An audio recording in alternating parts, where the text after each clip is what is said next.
میں نے اللہ کو ڈھونڈا تو اس نے اپنا تعارف کروایا، اللہ لا الہ الا هو الحی القیوم،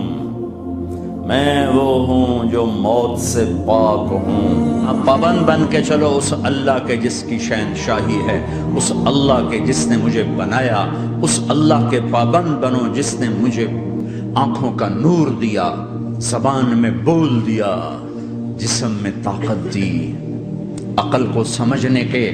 اوصاف دیے۔ اس اللہ کے پابند بن کے چلو جس نے قرآن کو اتارا، جس نے دھرتی کو بچھایا، جس نے آسمان کو اٹھایا۔ آسمان کی چھت میرے اللہ کے قبضے میں ہے، زمین کا فرش میرے اللہ کے قبضے میں ہے، ہواؤں کے جھونکے میرے اللہ کے قبضے میں ہے، سردی کا موسم میرے اللہ کا ارادہ ہے، گرمی کی تپش میرے اللہ کا ارادہ ہے، بادلوں سے پانی کا گرنا میرے اللہ کا ارادہ ہے، برف کا گرنا میرے اللہ کی بادشاہی ہے، اور طوفانوں کا آنا، بجلیوں کا چمکنا، بادلوں کی گرج، موسموں کا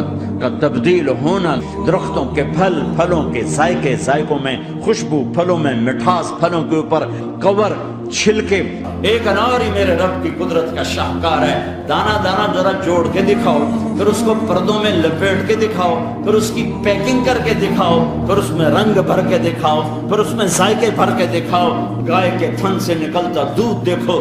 ہرن کے نافے میں مشک اور سانپ کے منہ میں زہر اور مکھی کے منہ میں شہد، آدم کی ساری نسل کا مالک، 2 پاؤں پہ چلنے والوں پر بادشاہ، 4 پاؤں پہ چلنے والوں کا مالک، پانی کی مخلوق، ہوا کی مخلوق، زمین کی مخلوق، رینگنے والے، اڑنے والے، تیرنے والے، جھپٹنے والے، دھاڑنے والے، پھاڑنے والے، ڈسنے والے، سب پر میرے اللہ کی شہنشاہی ہے۔ للہ ملک السماوات والارض وما فیہن، لہ ما فی السماوات وما فی الارض وما بینہما وما تحت الثری وان تجہر بالقول فانہ یعلم السر واخفی۔ وہ کون ہے؟ اللہ۔